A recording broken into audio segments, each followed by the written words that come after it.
I'd like to talk about growth hormone first because it's actually a pretty short discussion. First of all, the best way to augment growth hormone is to get quality deep sleep, especially the sleep that occurs in the first 3 or 4 hours of the night is when growth hormone is released.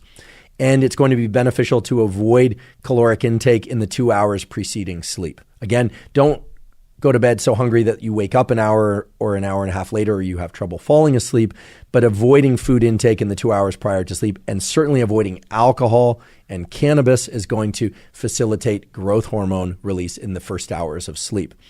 Many people use intermittent fasting or even longer periods of fasting to increase growth hormone.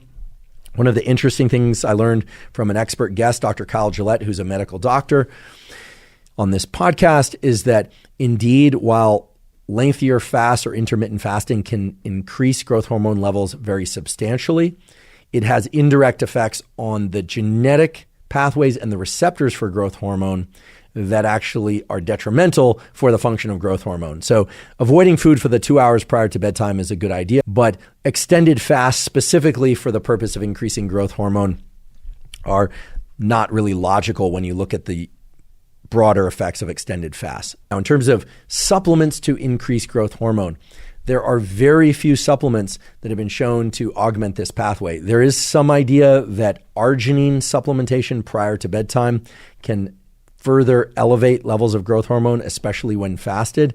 That literature is rather weak, to be honest. I encourage you to go to examine.com if you want to peruse those particular studies.